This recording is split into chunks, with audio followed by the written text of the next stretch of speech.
Hello and welcome to another Doctor Assistant 1 video. Today I'm doing my Nintendo DS collection video update. As you can see, I've got New Super Mario Bros. For the DS, Nintendo DS. I may do a review of it, so I don't really want to go in too much depth. As you can see by the packaging, I got it pre-owned. It's not in the best of shapes, so unfortunately, but it's a good game nonetheless. The other new game to my collection since the previous collection update is Adventure Time. Hey Ice King, why are you stealing our garbage? It's basically an action adventure game.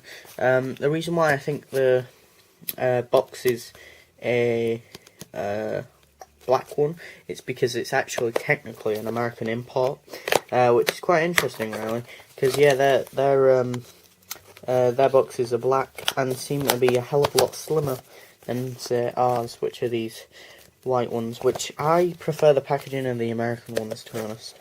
Very more streamlined, less bulkier and stuff. And yeah, the game itself is just a yeah, look, it says E for everyone, which is American. Anyway, it's just a okay action adventure game. Again, I might get around to reviewing that as well. So yeah, Plants vs Zombies. I've reviewed this on the channel.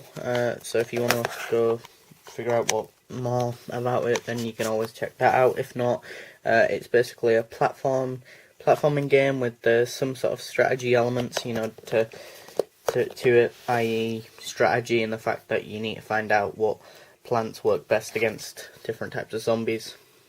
Pokemon White version 2, it's a Pokemon game, it's really good, really addictive, trying to collect all the Pokemon and whatnot, and I've put in quite a lot of time into it.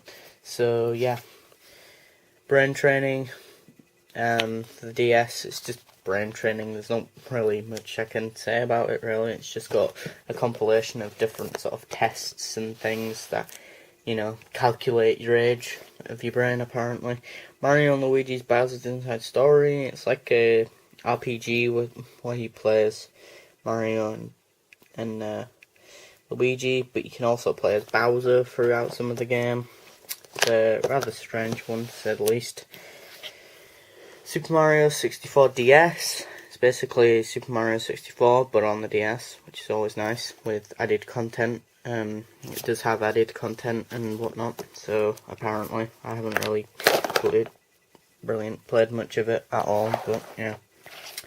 Sonic Classic Collection, compilation of Sonic the Hedgehog, Sonic 2, Sonic 3, and Sonic and Knuckles.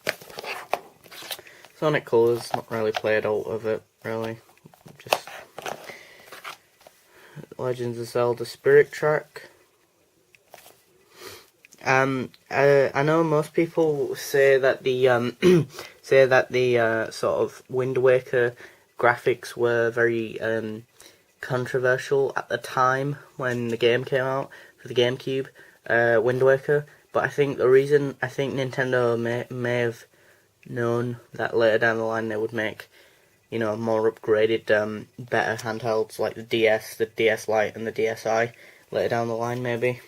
And so maybe that's why they knew that eventually that sort of art style would work. Because I think the way it works best is that the cartoony art style is used primarily on the handhelds, and that Zelda games, which makes sense because obviously the handhelds can't compete with realistic graphics or the more powerful graphics of the newer games, of the console counterparts, you know, Skyward Sword and Twilight Princess graphics, or